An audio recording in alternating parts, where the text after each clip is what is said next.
Isan'ny miditra sy mikarakara ho avy dia fahatelo amin'ny etsika haify mampiavana anisan'ny nanaitra ny akeo Rato Andreas ny resaka an'ilay hoe firaisan-kinam-pirenena mampiavana tokoa izy miditra ao anatin'ilay hoe valeur hoizina amin'izao zavatra velavelarina Oui, araka ny fomba ataony koa moa hatramin'izay dia rehefa misy fety moa fianakaviana dia miara misakafo, mizara sakafo.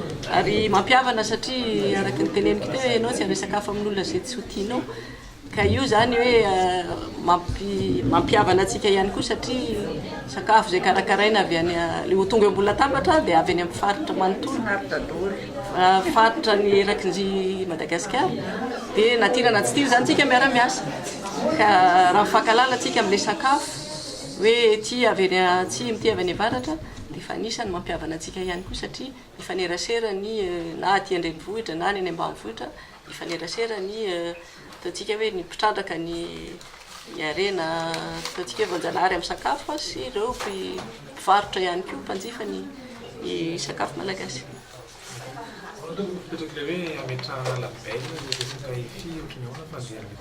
Ny ametrahana labelona moa zany dia mba ahafahantsika miditra amin'ny sehatra iraisam-pirenena satria raha hoe kolontsaina fotsiny hoe sakafo eto Madagasikara ka raha tsisy reconnaissance internationale dia ohatrany hoe mitsingevana ihany tsika.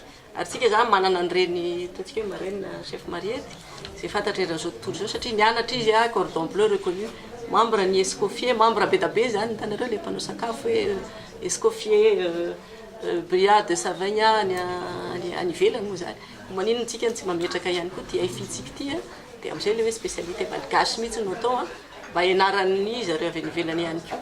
Ka zay zany ny tanjona hoe ampiroboroboana ny ankizy ny tanora izay hanao sakafo dia mba hoe ambaniny le anarana hoe haify labelona zany hoe atsika manontolo io fa tsy sao dia misy maka indray fa atsika manontolo dia le fomba fandrahoana sakafo, le fomba azahoantsika le tsirokanina ampitaina amin'ireo tanora izay hiditra amin'io sehatry ny fizahantany resaka sakafo ihany koa.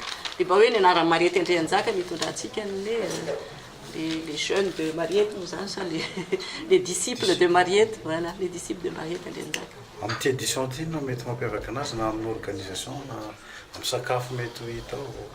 Mampiavaka zany zao dia miara-miasa tsika amin'izareo ery amin'ny Assis Pinceur le ny Mantasoa dia mikarakara caviar sy mitrandraka an'le esturgeon.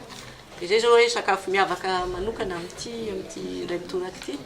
Fa raha zany moa zany dia fanatsarana le sakafo efa nahazatra antsika ihany koa sy ny tanjona ihany koa moa zany dia le resaka hoe ahoana ny ampahafantarana an'ireo fournisseur moa zany. Hoe misy fournisseur izay ahafahana mifandray amin'ireo mpanao restaurant ireo mba ahafahana mivarotra an'ilay vokatriny ihany koa. Dia ao raha teo moa le resahantsika teo le hoe ny ankizy tsikonina ihany koa moa verina ihany sy le concours les jeunes chefs.